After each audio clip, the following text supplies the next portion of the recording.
Bem-vindos ao Horizonte Espírita, o podcast para quem pensa o espiritismo fora da caixa. Eu sou o Rodrigo Farias e comigo estão Eric Pacheco. Oi, pessoal. Então vamos para mais um podcast. Litza Amorim.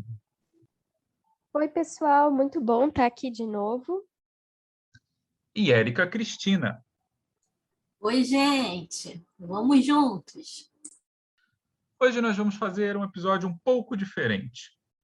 No movimento espírita brasileiro, a maioria das pessoas são espíritas de berço. Outros encontram a doutrina no momento de aflição, ou por influência de amigos, ou por terem ouvido falar, achado um livro interessante.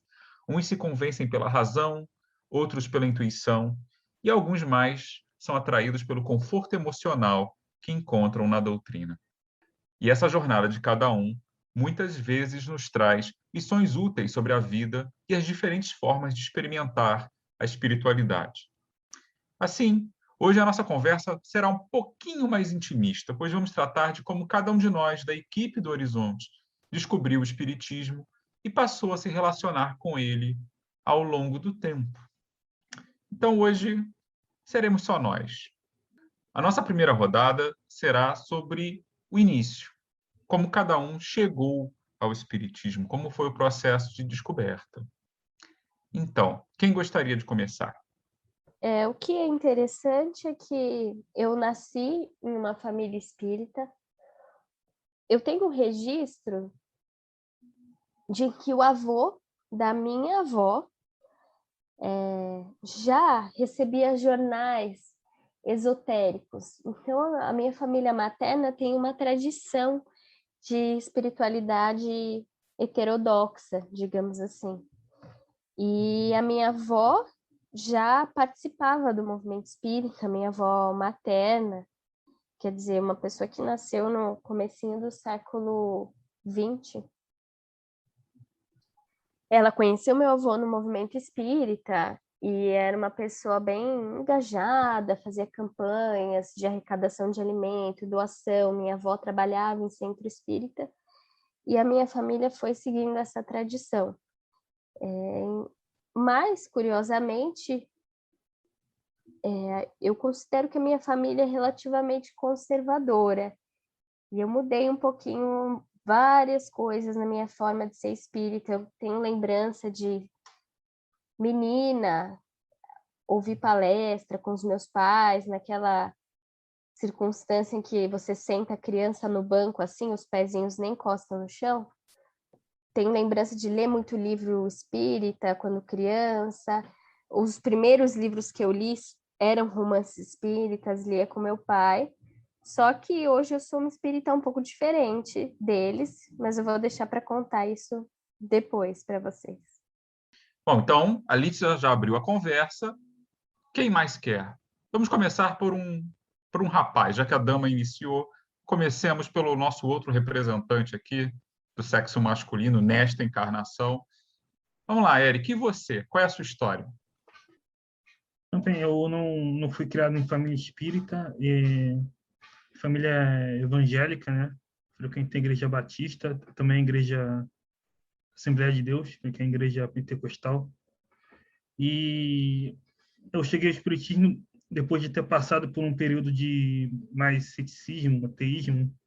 Eu fiquei bastante incrédulo, assim, e né, por conta de que eu sempre gostei de participar de fóruns na internet, e tinha fóruns de ateísmo, discussão de religião e tudo mais, e eu acabei indo para esse caminho.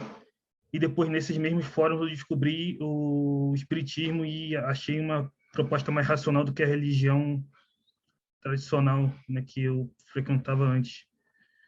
E, enfim, eu acabei descobrindo o espiritismo na internet, não nos centros, né? Então, eu descobri o espiritismo já com uma visão mais crítica do movimento espírita que se tinha nesses fóruns, né, que eram bastante.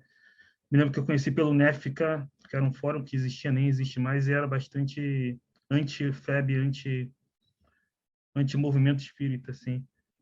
Aí, enfim, depois que eu comecei a frequentar centro espírita e fui para o movimento. Eric, quantos anos você tinha nessa ocasião? Eu tinha 16 anos. foi em 2013 que eu conheci o espiritismo. Conheci com 16 anos. Uau, uma grande mudança num momento super jovem aí da sua vida, né? Sim, sim. E foi bem por acaso que eu descobri nesses fóruns e foi uma mudança grande mesmo. Deu problema não, Eric? Geralmente família influencia, dependendo do contexto de berço. Mudanças muito radicais de religião geram muito conflito. A família evangélica, mas não era tão radical, não. Não teve tanta. Acho que até a fase do ateísmo foi mais criticada do que a do espírita. Nada mal, nada mal. Então vamos continuar alternando aqui na rodinha dos sexos. Agora é sua vez, dona Érica. Qual é a sua história? Como é que você descobriu a doutrina? Eu acho que eu fui descoberta por ela. Não teve muito jeito, não. Estava no processo de reencarnação, barriga de mame, e aí, pelo que conta, eu já estava lá, né? Frequentando o centro espírita enquanto minha mãe estava em gestação. Mas eu costumo pensar que eu tive várias chegadas no espiritismo, ainda estou chegando, na verdade. E nas diversas fases da vida. Então, na minha infância, participei de evangelização, a minha família, bastante misturada em aspectos religiosos, mas em sua maioria espiritualistas, e aí tinham integrantes da Umbanda, algumas pessoas frequentavam as palestras espíritas, e aí eu participei da educação de espíritos quando criança, e houve depois um afastamento. E na adolescência retornei por questões também de necessidade. Então, começar a trazer um pouquinho, né, esse outro lado, que não é tão isento de motivações. Há uma motivação, né, pela dor. Eu cheguei e aí foram paradas assim muito rápidas, fiquei um tempinho, aí a vida exigia faculdade, não sei o quê, e aí me afastei. Aí depois, na juventude, outro perrengue, voltei novamente, porque, engraçado, ficava vindo na minha cabeça a imagem da capa de uma edição do livro do Evangelho, né, que tinha Allan Kardec. E aí, no momento que eu estava com muita dificuldade, isso ficava vendo na minha cabeça. Eu já sabia o caminho e eu retornei. Por outros motivos, me afastei. E agora, na vida adulta, eu acredito que é um retorno também pela dor, mas acredito que é um momento que eu estou mais chegando junto ao espiritismo. Eu acho que ele chegou junto de mim desde os meus primeiros dias nessa encarnação e agora eu estou me achegando a ele, também por opção. Então, por curiosidade, os perrengues eram de natureza mediúnica, eram perrengues normais da vida mortal mesmo?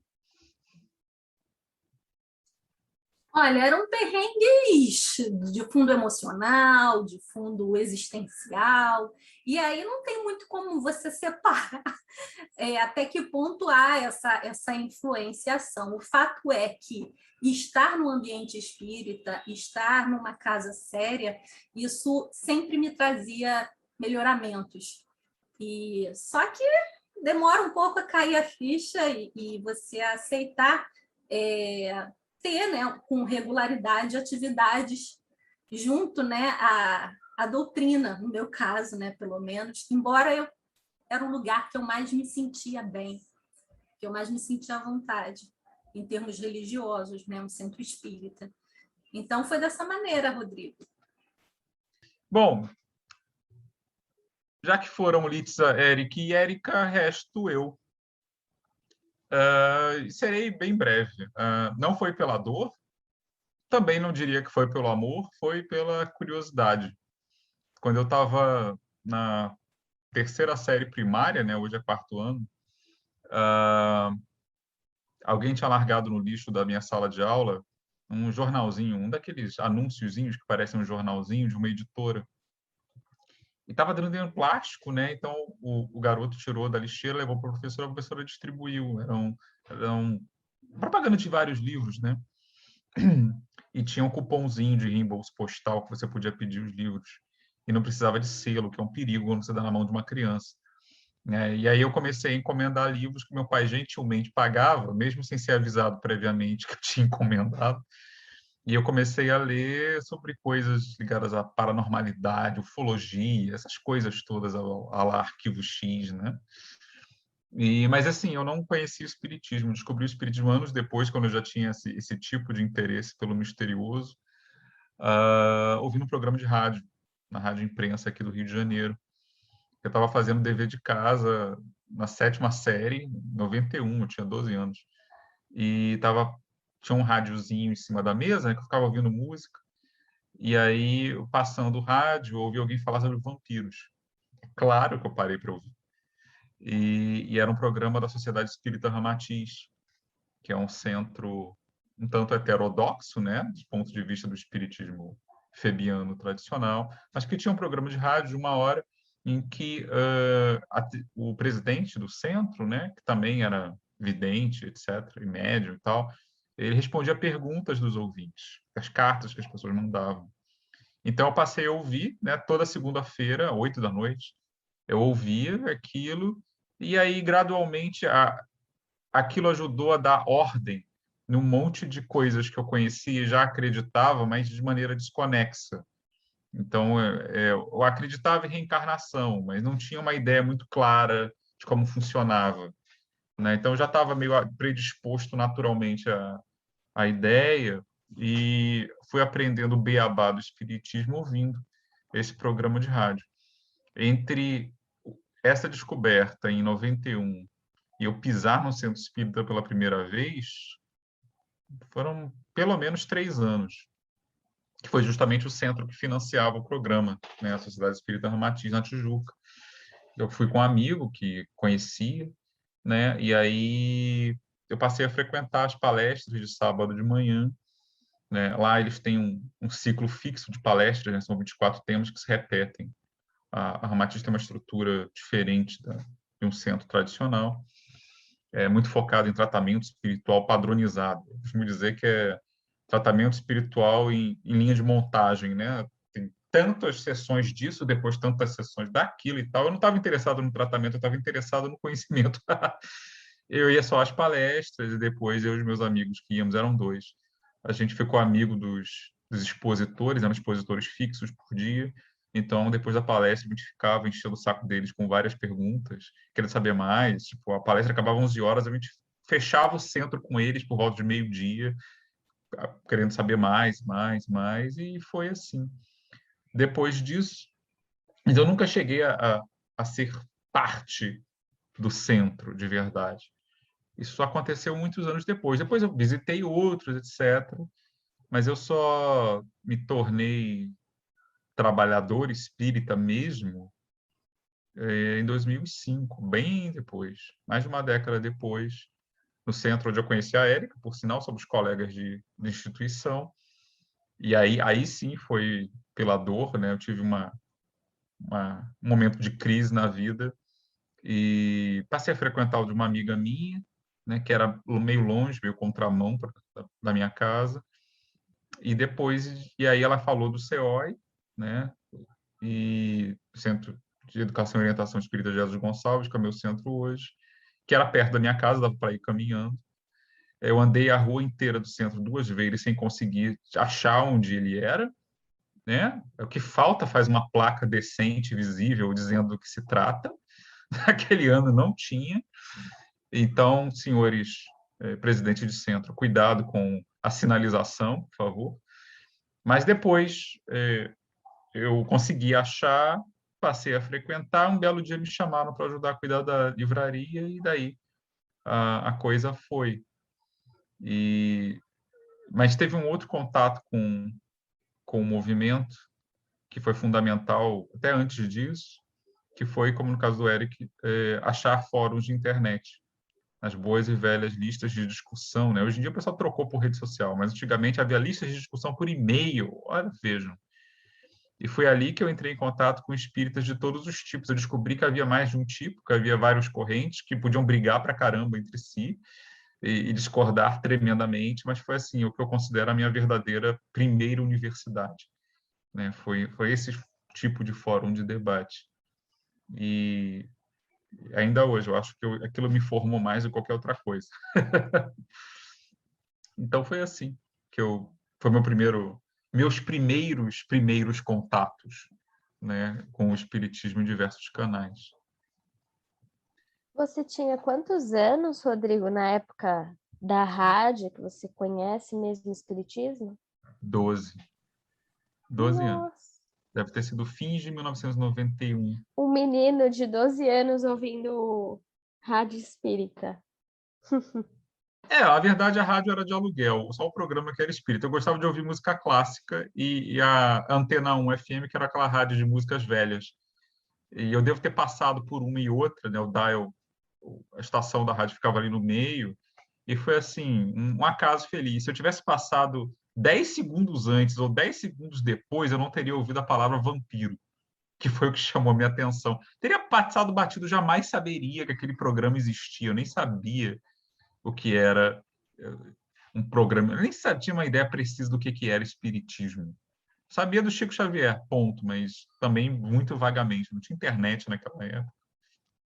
E a rádio foi a minha estrada de Damasco, né? Pelo menos o começo dela.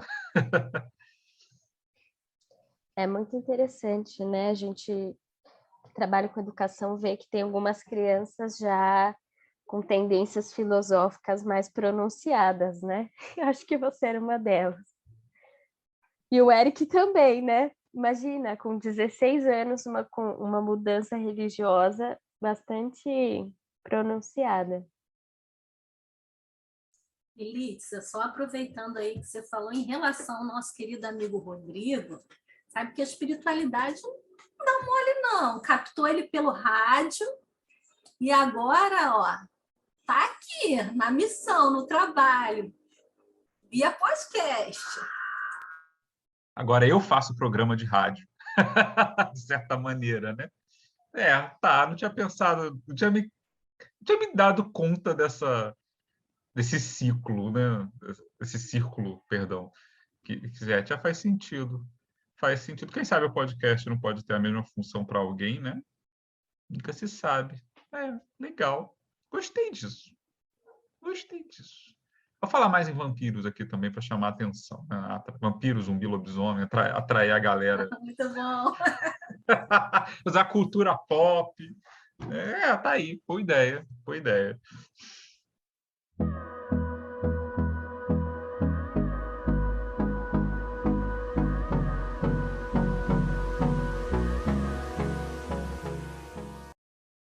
Bom, gente, já que a gente falou do início, então vamos falar da evolução também, porque afinal é para frente que se anda, né? Então eu vou propor aqui como segunda rodada, né, o seguinte tema: entre aquela pessoa, né, aquele espírito iniciante que nós éramos quando a gente descobriu, quando a gente estava começando, aprendendo o beabá, e hoje mudou alguma coisa? O que mudou? O seu relacionamento com o espiritismo mudou de alguma maneira? Então, já que a gente começou por ela, vamos continuar com a Litsa. Nossa, gente, que pergunta difícil. Mudou muito. Você digievoluiu? Mudou muito em muitos sentidos, né? Por um lado, algumas ideias principais da filosofia espírita permaneceram, senão não faria sentido eu me dizer espírita ainda, né? Então, eu continuo sendo uma pessoa convicta da existência dos espíritos, da mediunidade, da reencarnação, mas eu tive muitas fases. Infelizmente, eu acho que em certo momento da minha vida, a relação com a religião ela foi meio triste e meio obsessiva, né? No sentido de que eu acho que essa religiosidade minha pegou atavismos do passado, desencadeou. Sim, eu lembro que durante a faculdade, por exemplo, eu era extremamente obcecada pelo trabalho. Trabalhava em 2 centros espíritas, trabalhava demais, não me permitia muito viver uma juventude mais light, que uma pessoa fazendo faculdade poderia se permitir, né? E isso era gravado pelo que na época eu namorava um rapaz católico, que também foi se tornando uma pessoa com uma religiosidade muito fanática, né? E imagino que isso contribuiu. Eu brinco com as minhas amigas que eu parecia mais uma freira vivendo assim num mundo laico do que uma pessoa. E aí várias coisas foram acontecendo. Acho que a faculdade também me impactava, porque eu estudei ciência política, economia na faculdade e senti um desafio a me posicionar politicamente, a me posicionar perante os problemas do mundo, e as coisas se chocavam muito, né? Imagina uma jovem com alguma tendência de um pensamento mais à esquerda, com um namorado cada vez mais de direita, era briga toda semana. Quando eu estava no final do primeiro ano de faculdade, é interessante que tem uma semelhança aí com o que o Rodrigo falou do programa de rádio. Eu estava trabalhando com crianças no centro espírita e eu gosto muito de crianças, isso é uma característica minha que eu permanece até hoje. Adoro trabalhar com criança e tal. E eu procurei, já existia computador, internet, e procurei no site da Rádio Boa Nova algum programa que falasse sobre educação. Digitei assim na busca, educação. E apareceu um programa que chamava Educação para Todos. E esse programa era apresentado pelo pessoal da Associação Brasileira de Pedagogia Espírita. E aí, quando eu conheci esse grupo, eu fiquei super deslumbrada, porque eles eram espíritas que respondiam a alguns questionamentos que eu tinha. Eles eram espíritas que falavam sobre economia, sobre questões sociais, sobre desigualdade social, e falavam sobre como a educação poderia ajudar a melhorar o mundo. Eu fiquei fascinada. Eu lembro que eu comecei a comprar livros assim deles sem parar. Todo mês eu comprava um livro, até chegar um momento que eu consegui ingressar no curso de pós-graduação em pedagogia espírita que tinha na época, né? Eu me lembro assim, e muitas transformações ocorreram. Esse meu namorado na época, ele tentou me convencer a ser católica, então ele contava muitas narrativas sobre o cristianismo e a tradição dos apóstolos e a igreja. E aí eu fui ler o Bart Ehrman, fui ler alguns historiadores laicos da religião para encontrar respostas. Assim, foi uma... Olha, gente, parece um drama, assim. Tanto que chega um momento em que a gente rompe. Bart Ehrman destruindo relacionamentos e Foi. futuras E famílias. eu era super Maldito historiador. foi o meu tempo de maior obsessão, ao mesmo tempo, digamos, espiritual e intelectual, porque eu escrevi um texto, uma resenha de um livro do Bart Ehrman, mostrando, de alguma forma, mostrando que alguns argumentos católicos eram inválidos e que tinham erros na Bíblia, por exemplo, coisas clássicas que todo mundo que lê sabe, que algumas cartas de Paulo não são de Paulo, que alguns seguidores apóstolos de Jesus, alguns apóstolos que eram mulheres, os nomes provavelmente foram transformados em nomes de homem. Então, que era um livro assim que... Qual era o livro, Lídia? Já que dá o nome do santo aí. Chamava Quem Jesus Foi, Quem Jesus Não Foi, eu acho. O que Eu tenho o Jesus livro... disse, o que Jesus não disse. Era isso. Esse mesmo. Eu tenho uma resenha dele até hoje. Foi um momento muito interessante que eu comecei a ver assim, que existe uma história oficial e essa história é contestada em todos os âmbitos. Pode ser a história oficial da igreja, a história oficial de um país. Mas, assim, ao mesmo tempo, eu dialogava já com os meus colegas da Associação Brasileira de Pedagogia Espírita que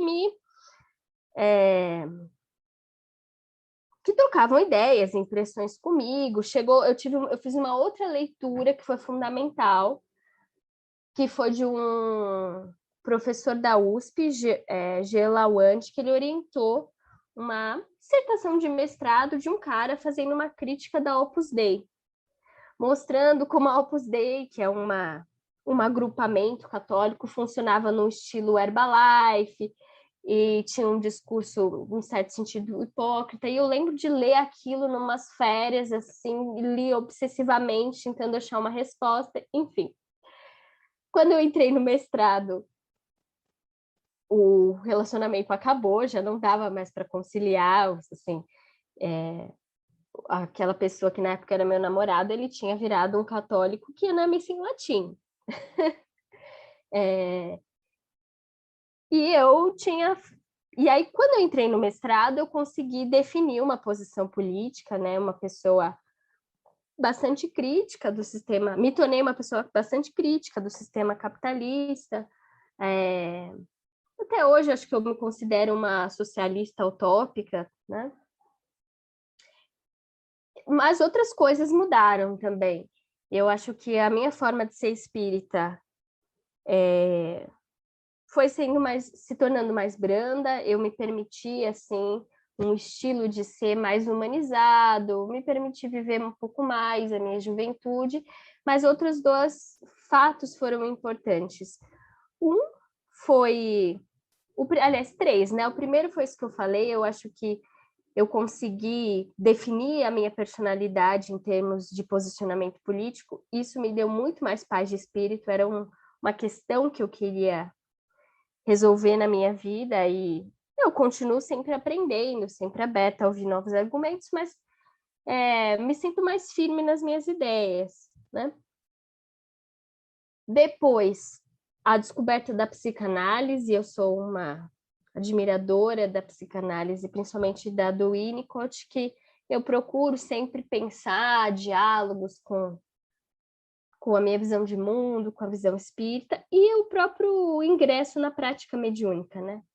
Que você veja só, eu frequento casas espíritas desde criança, e mesmo assim eu só fui fazer uma prática, participar de uma prática mediúnica com 22 anos, na ABPE, porque os centros nos quais eu trabalhava eram daqueles super fechados, que não incluíam muitos jovens, e um deles, o diretor do centro, tinha uma questão pessoal comigo, ele me achava muito intelectual, muito metida, inteligente, e ele chamava outras pessoas para participar da reunião mediúnica, mas não a mim. Chamava amigas minhas da mesma idade, mas não me chamava. No outro centro, não tinha muito essa questão mais da predileção, mas tinha uma questão super burocrática. O jovem não participava de reunião mediúnica. Então, você podia ter feito evangelização, ter feito mocidade, depois você ia ter que fazer mais 5 anos de curso para poder participar. E essa segunda casa que eu participei era uma casa da linha da Aliança Espírita Evangélica, né, daquela linha fundada pelo Edgar Armond, então eu também saí dela porque divergia muito, né, de um monte de práticas que eu considerava muito hierárquicas, muito místicas, muito naquela coisa iniciática, né, das tradições orientais. Então, assim, hoje eu acho que eu sou outra espírita. Também muito mais, tem uma relação com os livros de Kardec também, que não é como se os livros de Kardec fossem a palavra sagrada, né? Eu entendo os livros de Kardec como um grande pensador, uma grande referência minha, mas que eu penso junto com ele, a partir dele. Eu não sinto que eu preciso me submeter àquelas palavras para ter uma relação com Deus, para ter uma boa relação com os bons espíritos e tal. E considero que isso é uma forma de honrar Kardec também, né? Um escritor com quem eu dialogo, que me inspira, quem eu admiro, mas não ao qual eu me submeto sem questionar, né? Eu acho que ele concordaria com isso. Meu palpite. My two cents.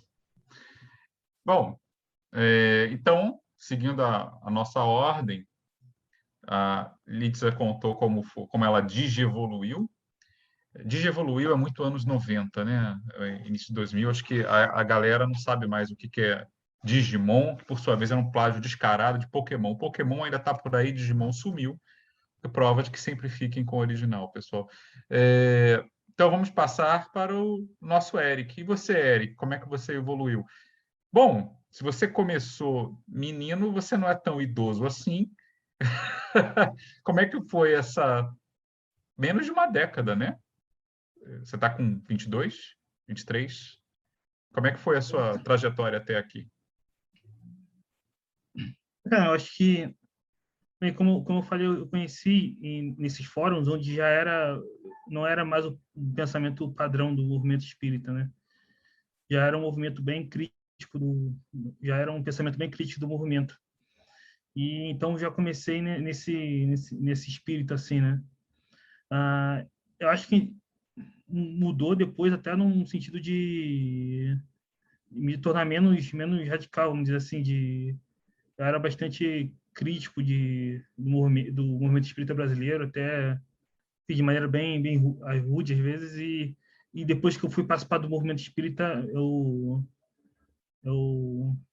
até me adequei mais e tal à prática. Hoje eu dou curso no centro, né? E tal, do Céu Inferno, da obra Céu Inferno. Mas, enfim, acho que a minha linha central, mais ortodoxa, espírita, kardeciana, eu continuo, né? E mantenho até hoje. Eric, curiosidade, né? Eu estou há pouco tempo aqui, ainda não fiz essa pergunta para você. Você faz parte, você é trabalhador de um centro espírita específico? Você falou aí do curso? Sim, é Centro Espírita Luz e Verdade, né? Fica em Campo Grande, aqui. Eu fui Zona Oeste, convidado, né? isso. Fui convidado e participo do curso lá. Ah, que ótimo. E agora, dona Érica, e você? Como é que você, nessas idas e vindas e idas de novo, como é que você evoluiu? Quem é você como espírita hoje comparado ao que você era antes? Bem, Rodrigo, acredito que eu estou a minha melhor versão, né? Como dizem, porque até bem me tendo como referência, obviamente, né? Nessas várias paradas, interrupções, porque a possibilidade de você ter um estudo um pouco mais de forma contínua e um amadurecimento mesmo em relação às vezes, algumas crenças que o estudo esclarece, que são equivocadas. Esse trabalho mesmo, né, até como a Alissa trouxe, né, essas definições em relação a você trazem uma leveza para você se relacionar melhor, eu acredito, com a sua vertente espírita, né? Com a sua vertente religiosa. Então, eu acho que eu estou amadurecendo como pessoa, estou amadurecendo a minha relação, né, com as ferramentas que o Espiritismo me traz, e mais desmistificando muitas crenças, me permitindo travar reflexões com os textos que a gente tem acesso, os textos base, e vendo o meu lugar de trabalho, percebendo, né, e trazendo muito um encaixe entre o chamamento, como diz Hamed, né, a voz, né, da alma que chama ali, sabe? Para essa parte que eu gosto muito, da gente, por exemplo, estar utilizando os meios de comunicação, a educação, a arte para tratar de espiritismo. Isso é muito gostoso. É muito gostoso e me traz sentido de vida. Isso é uma coisa que, embora as minhas idas e vindas, estava sempre marcado nessas várias fases que eu estava no centro espírita, o quanto que isso é algo que me preenche, o quanto que isso é algo que tem a ver com a minha existência, sabe? Está envolvido nesses trabalhos. Só que agora eu acredito que eu estou num momento de um amadurecimento maior, né? E aí isso tem feito toda a diferença para mim, para o meu crescimento. eu gosto de ouvir essa fala da Érica enfatizando a alegria, né, do trabalho. Eu acho que depois eu posso falar mais sobre isso, mas eu acho que a gente despreza a alegria, a gente muitas vezes pensa, tem vivências e pensamentos religiosos muito focados na dor, na punição, e não pensa nesse caminho da construção, né? Da alegria, do amor, do bem-estar, da leveza, que não são irrelevantes, né? Da espontaneidade. Eu considero que isso é muito presente na minha trajetória, sabe? De uma espiritualidade que me ajudava a sobreviver, e em vários momentos eu acho que isso acontece, isso volta. Muitas vezes a gente é abatido pela vida e a sua espiritualidade te ajuda a não desistir, a segurar o tranco. Mas o problema é quando a gente cristaliza e acha que a vida tem que ser assim, né? E não faz reflexões sobre mudanças individuais, coletivas, para que a vida seja uma vida de alegria, né? Enfim, eu acho que isso é um tema muito rico que a gente precisa explorar, né, como movimento. Mas vou passar a bola aí, porque teve gente que não falou das suas transformações como espírito. Eu não me transformei porque eu sou perfeito desde o início, ora. Brincadeira, gente. O que eu posso dizer? O que me atraiu para o espiritismo foi a perspectiva de conhecimento, um conhecimento em ordem, né, que fazia sentido. Mas, assim, ao longo do tempo, é claro que eu não experimentei tudo que o espiritismo pode oferecer, né? Tem áreas importantes até que eu tenho pouca experiência, tem muita coisa que eu nunca fiz, né? Eu sempre fui o cara mais do estudo mesmo, tipo, como vocês disseram, filosofar, né? E uma mudança que eu percebo é que, em comparação com o que eu era quando eu estava descobrindo a coisa, eu era um adolescente, né? Eu era muito mais prepotente, né, com essa coisa esse discurso do espiritismo, ciência, filosofia e religião logo superior a tudo mais, né? Eu era muito mais prepotente, eu engoli muito esse slogan por um tempo. Até que, justamente nos fóruns que eu mencionei, ao entrar em contato com espíritos que pensavam diferentes, divergiam, e vendo também alguns que gostavam muito de impor a sua própria ortodoxia pessoal aos outros, eu comecei a ver que não era bem assim que a banda tocava, né?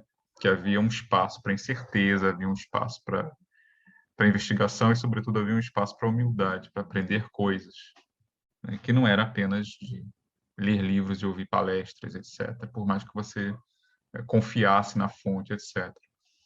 Então, de lá para cá, pô, é bastante tempo, né? Eu comecei em 91, faz apenas 30 anos. Se eu for contar de quando eu pisei num centro, né, de 94 para cá, 27 anos também não é tão pouco assim. E, então, assim, o que eu posso dizer? A minha visão da doutrina hoje e do movimento é muito mais nuançada, né? Eu não acho mais o espiritismo a última bolacha no pacote, porque a última bolacha no pacote não existe, né? Eu acho que eu vejo um pouco como com aqueles óculos com lente colorida, né? Se você for daltônico, ele te ajuda, alguns deles te ajudam a enxergar cores que você não conseguiria, mas nem todo mundo precisa. Isso nem todo mundo tem que usar, né? E eu tenho plena consciência de que, assim como você levou muito tempo para começar na mediunidade, mesmo tendo a sensibilidade para tanto, Elitza, minha experiência como mediúnica é quase nenhuma. E eu tenho certeza, do jeito que o Centro Espírita eu poderia passar mais 70 anos no movimento sem nunca sentar numa mesa para presenciar nada, a não ser que eu me agitasse para isso. Que é meio frustrante, que é uma coisa que eu ainda pretendo resolver, né? Começando a divisar possibilidades de como fazer isso. Mas, assim,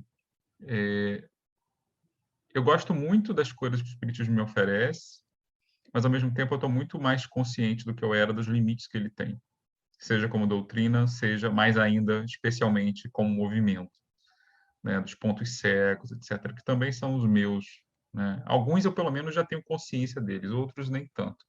Então, assim, mas eu ainda continuo, como é que eu vou dizer? Não é apaixonado, mas é uma relação amorosa com a doutrina. Eu tenho plena consciência de que sem ela eu acho que eu seria uma pessoa muito pior do que eu sou hoje, né? E ainda muito atrás de quimeras, ainda muito iludido com certas coisas. Eu também não consigo imaginar o que eu seria se eu não fosse. Porque católico eu era de criança e aquilo não me dizia nada, né? Me perdoem os amigos católicos, mas eu ainda acho a missa tradicional, um dos rituais mais chatos e tediosos da Terra, né? Acho que foi uma das coisas que me afastou, né? Minha mãe insistia para fazer catecismo e tinha que assistir a missa depois, eu ficava contando os minutos para aquilo acabar. E evangélico definitivamente não, porque depois que você, com 9 anos de idade, lê a Bíblia e os discos voadores, mesmo não acreditando mais que eram discos voadores, tipo, você desconstrói tanto aquilo, você desconstrói a questão da escritura, sabe? É divertido dizer isso, mas assim, foi uma leitura formativa nesse sentido, de mostrar que, a olhar para aquela coisa da escritura sagrada com uma dose de irreverência, né? Para isso foi bom.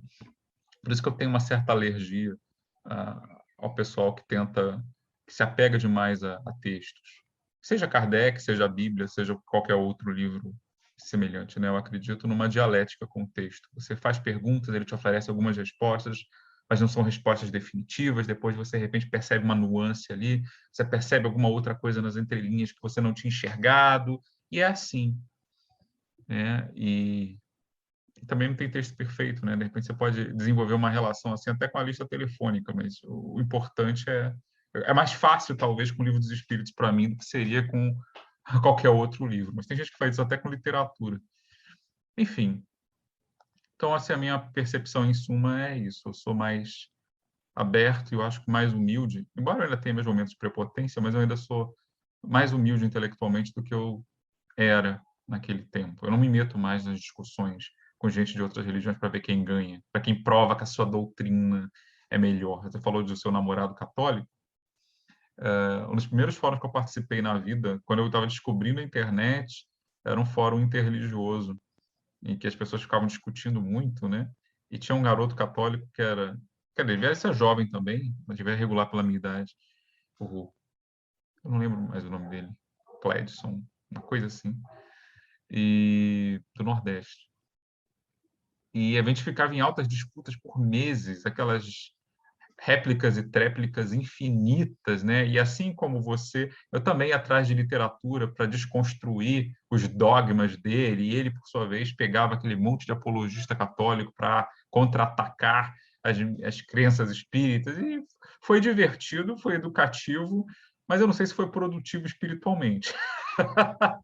Eu não me meteria mais nessa definitivamente. Hoje, quando eu discuto, é muito mais só com o espírito internamente, quando eu acho que a pessoa está sendo muito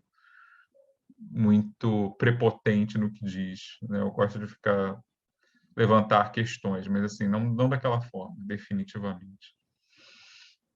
E é isso. E o resto, quem ouve aqui o podcast já vai deduzindo, né, ao longo. Eu estou de acordo com o Rodrigo, também vejo hoje muito mais algumas limitações do espiritismo.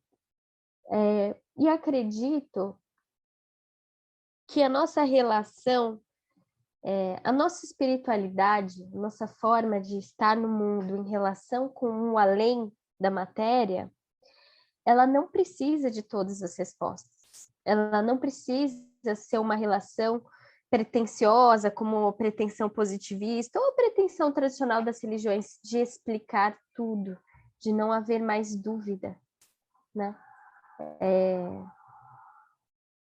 E realmente, e também gostei da palavra que você escolheu, Rodrigo. Eu acho que eu tenho uma relação amorosa com o espiritismo também, nesse sentido de que eu estou tranquila na minha relação com a doutrina, aberta também a revisar um ponto ou outro. Acho improvável que eu rompa totalmente, né? Eu queria falar também, comentar um ponto que tanto o Rodrigo e o Eric trouxeram, né, sobre chegar ao espiritismo pela curiosidade, pelas ideias, admirar a coerência. Isso é uma coisa que uma vez já foi comentado, a minha amiga Dora Encontre, ela comenta de uma pesquisa feita acho que na Universidade Metodista de São Paulo, uma pesquisa questionando as motivações das pessoas para se tornarem espíritas, e muitas respondem que é a coerência da doutrina, a racionalidade da doutrina, enquanto a gente imagina que foi a dor, né? Mas eu queria enfatizar isso. Realmente o espiritismo traz propostas mais aceitáveis do ponto de vista da racionalidade do que uma religião salvacionista, né? Aqueles da minha cultura, da minha religião vão ser salvos, os demais vão para o inferno. Isso é muito complicado, né? Para algumas racionalidades aceitarem. E o Rodrigo falou da relação de não se submeter ao texto, né? Eu acho isso interessantíssimo. Eu penso assim também, as palavras são perigosas. As palavras não têm uma interpretação exata, os discursos não têm uma interpretação exata, né? E as obras do Kardec têm um nível de contradição, um nível de ambiguidade, como todo texto, né? E eu me lembrei, assim, estou me lembrando de um filme, eu recomendo aí para os nossos ouvintes, que está na Netflix, chama Boy Erased. É sobre um garoto que homossexual, cujos pais levam ele para uma terapia de reconversão à heterossexualidade nos Estados Unidos. É baseado numa história real. E aí eles têm aquele discurso, o filme é ótimo, muito bom. Fala E tem da aquele cura gay, não é mais ou menos isso? Isso, sobre isso. Um filme sobre nos Estados Unidos, práticas terapêuticas de cura gay são legais, né? Aqui no Brasil é ilegal, não pode ter. Mas o filme inteiro é muito bom, é baseado numa história real, num livro que narra uma história real, mas o que me chama a atenção é, por exemplo, quando eles têm aquele discurso, um slogan que a igreja evangélica usa muito amo o pecador, odeio o pecado. E esse discurso ele pode parecer até bonito, mas quando você olha as consequências práticas, como que ele legitimou tanta violência, a gente começa a ver que as palavras não existem fora do contexto. Toda palavra vai ser aplicada no contexto, né? Vai ser usada no contexto. Então, enfim, só pensando alto aqui. É isso, gente, por enquanto. Essa coisa da racionalidade do espiritismo já renderia um episódio com altos debates filosóficos. Eu acho que ela não é tão... A racionalidade ela é construída a partir das premissas. As premissas nem sempre são tão racionais assim. Mas é outra questão.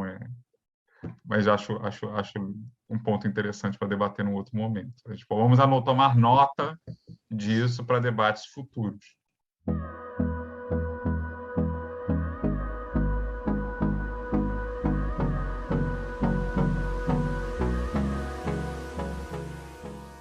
Então, gente, vamos agora para a nossa última rodada, né? Para você, né? Que possibilidades estão abertas para o futuro do espiritismo? O que você acha que a doutrina ou o movimento para você serão no futuro, ou como você se imagina no futuro enquanto espírita?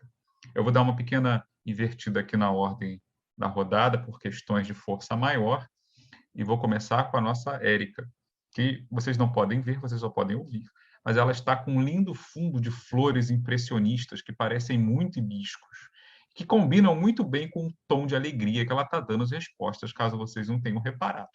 Então, assim, o cenário aqui, tem todo um cenário, uma construção astral aqui no fundo, fluídica, que vai muito no tom do que ela tem falado até agora.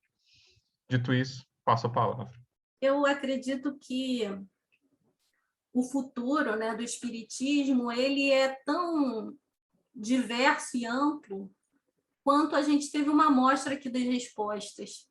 Porque eu acredito que o futuro do espiritismo tem muito a ver com a construção do espírita. Então, na medida que a gente vai se apropriando, acredito, né, na nossa vida prática dessa doutrina, os usos e reflexões que a gente vai tecendo, acredito que isso vai desconstruindo e, ao mesmo tempo, trazendo um novo cenário. Talvez um cenário onde as pessoas sejam muito mais atuantes, onde fiquem mais à vontade para colocar suas questões em relação à doutrina, que isso não seja, né, um ponto de você ficar cheio de dedos, muitas das vezes, para trazer isso.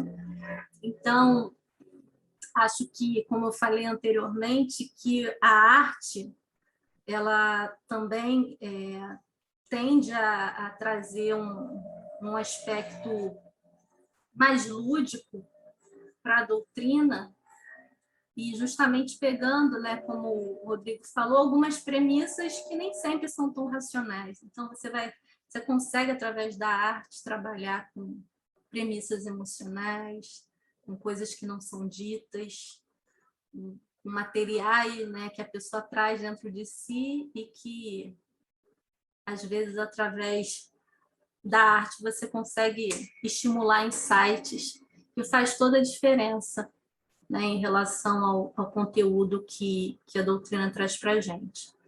Enfim, então eu vejo o espiritismo como algo cada vez mais amplo, diverso e dialogando com a diversidade, que somos nós, né? É isso.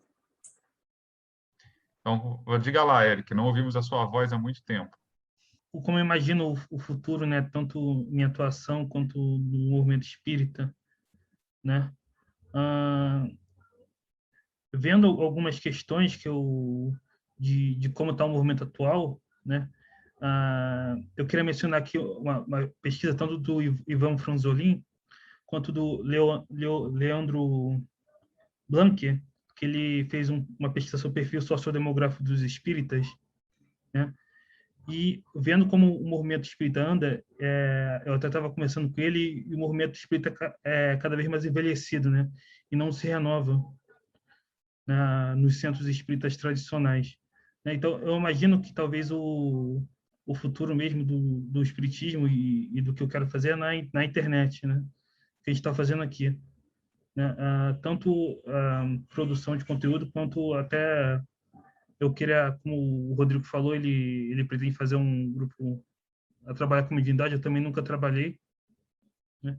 Eu queria também algo nesse sentido. Eu acho que, enfim, o futuro do espiritismo está na divulgação pela internet, né?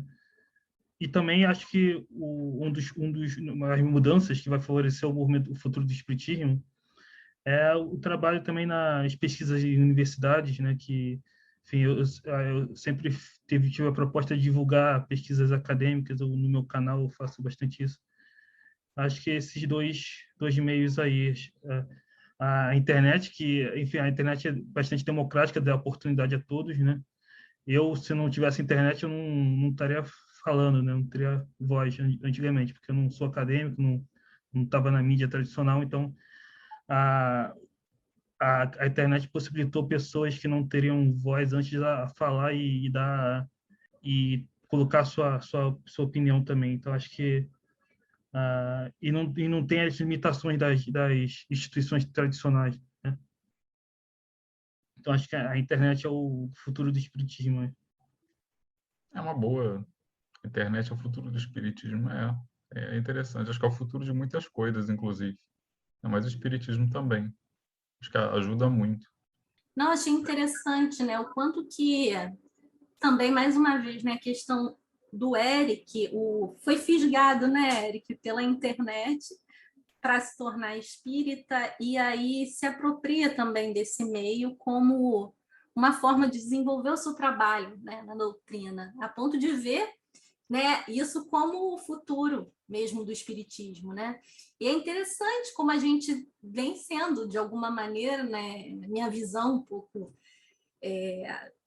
sistematizando um pouco o que eu estou ouvindo, a gente vem sendo recrutado pelos meios de comunicação, porque aqui, ó, o papel do rádio, o papel da internet, e tudo isso tem relação, né, com o nosso trabalho aqui, né, de divulgação espírita, de alguma forma, né? Mas é interessante como cada um foi pego no momento, né, da sua existência através de um meio de comunicação diferente, né? Isso é bem interessante. E você, Letícia, como você imagina você mesma e, quem sabe, o movimento espírita ou a doutrina, como for, no futuro? Bom, eu não acho que o espiritismo e nem o movimento espírita vai morrer. Mas eu também não acho que faz tanto sentido fazer uma especulação totalitária ou ter uma grande pretensão quantitativa. É porque às vezes eu curiosamente vejo que eu me tornei uma pessoa um pouco liberal, mas em que sentido? Acalmem-se, ouvintes. Não liberal no sentido de defender os mercados e a sociedade capitalista, mas liberal Tem no sentido... problema nenhum. Ouvinte, o Rodrigo já está puxando aqui no meu pé, tá? Se você tem essa visão de mundo, pode continuar nos ouvindo. O debate faz parte do nosso podcast.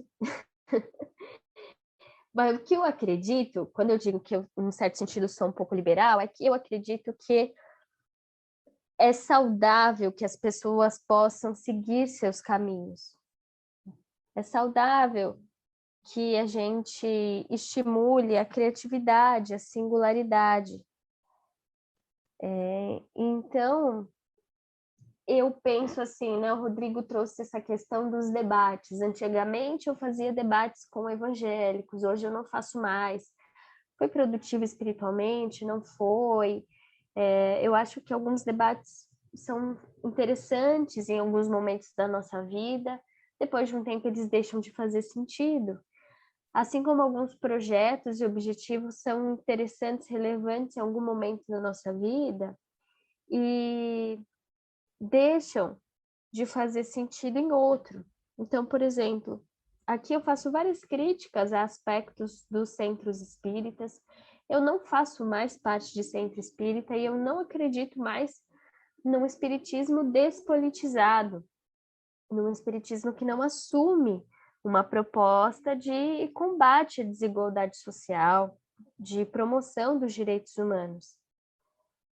Por outro lado, eu respeito que aquelas instituições existam, que práticas institucionais existam, que as pessoas estejam lá, né? Eu me preocupo em tentar oferecer para o mundo, de forma não violenta, a minha contribuição, o meu pensamento, né? E enquanto houver pessoas dispostas a fomentar debates sobre espiritualidade, e seguindo essa trilha do Kardec, que é de racionalidade, de crítica, de diálogo, vai haver espiritismo. Se vai haver para 100, para 200 pessoas, acho que não cabe a nós, né?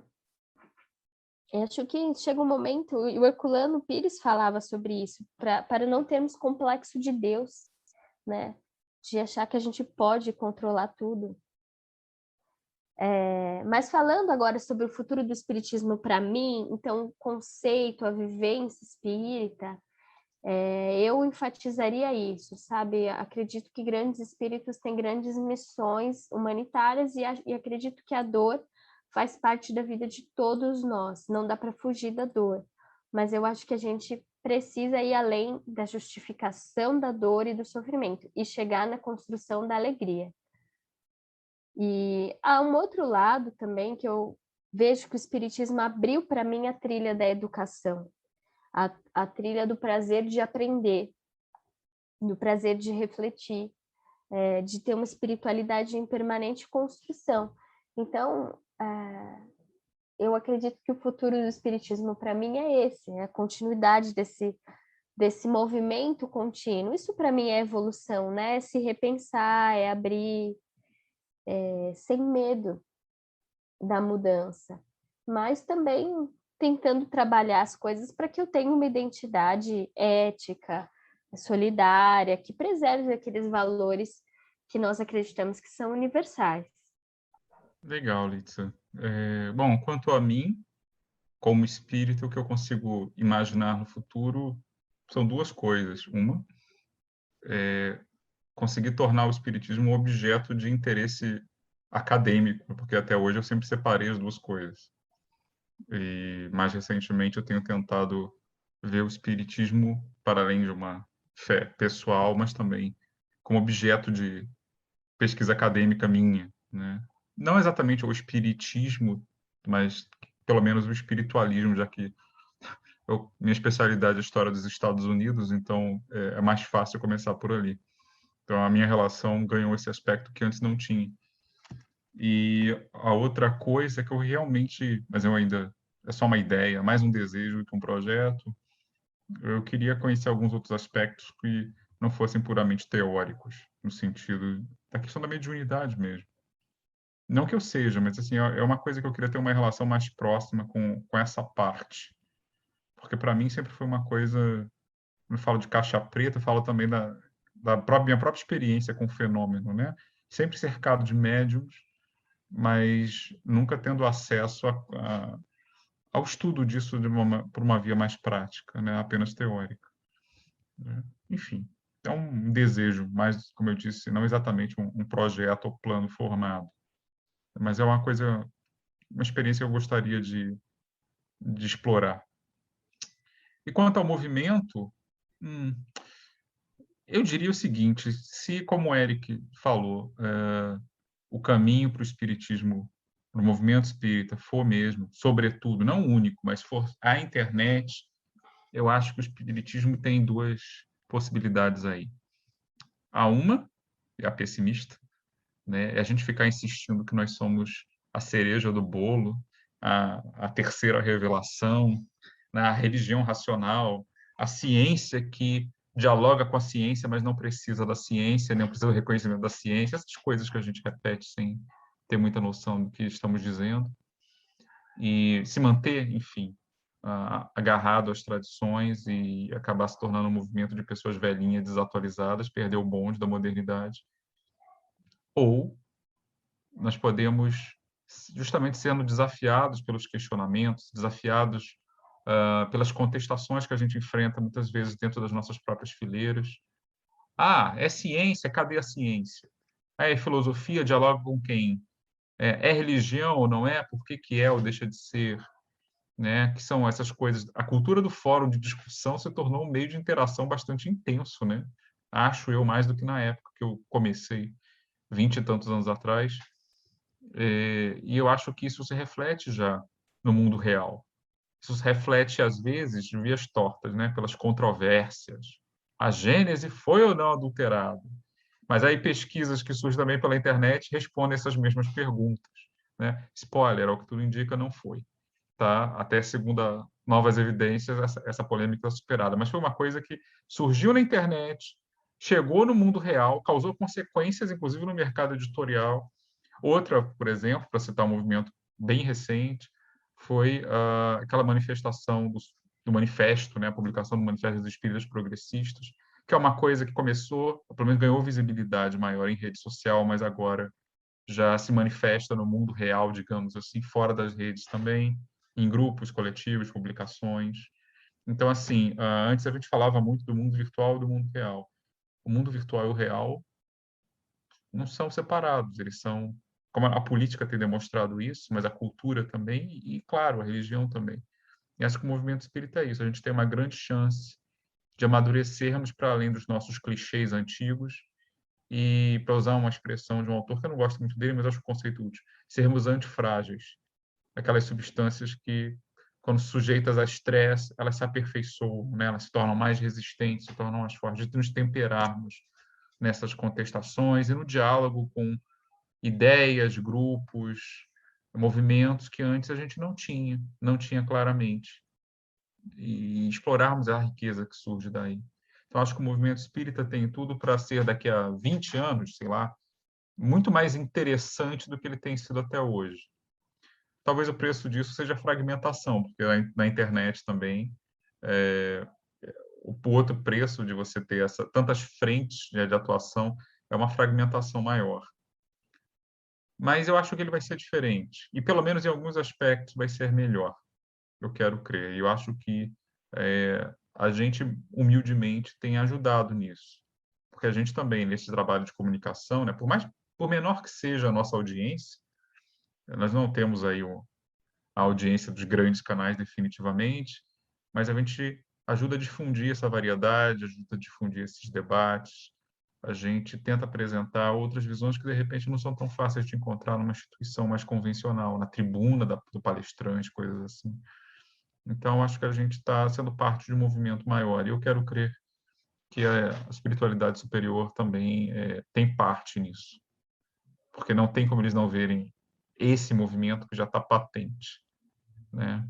Os velhos clichês não servem mais, e o futuro está surgindo aos pouquinhos. Só que a gente está numa eterna transição, né? Ainda não sei como será, mas certamente não pode ser como era antes. Não dá mais, né? O oxigênio já saiu da lâmpada, e seja o que Deus quiser e nós soubermos construir. Bom, gente, então hoje nós tivemos o nosso episódio intimista, né? Contando a história do nosso próprio encontro com o Espiritismo e como a gente evoluiu ao longo desse tempo e as nossas perspectivas para o futuro. Participaram deste bate-papo este que vos fala, Rodrigo Farias, Éric Pacheco. Muito obrigado a todos que estão assistindo. Muito obrigado a todos que estão ouvindo. Muito agradecer a Rodrigo, a Érica, a Lícia. E, pessoal, compartilha aí nas redes, né? Fala aí para o pessoal do Horizonte. Obrigado, Éric. Litz Amorim. Um abraço, pessoal. Se você gostou desse episódio, conta pra gente. E a nossa Érica Cristina. E conta também como é que foi o encontro de vocês aí com o Espiritismo. Não é só a gente que vai ficar abrindo o coração aqui, não. Quem quiser, né, deixe seu comentário nas plataformas, nos canais, no nosso grupo, no Telegram, e vai ser bom ouvir vocês, tá bom? E até nosso próximo encontro no Horizonte Espírita, o podcast para quem pensa o espiritismo fora da caixa.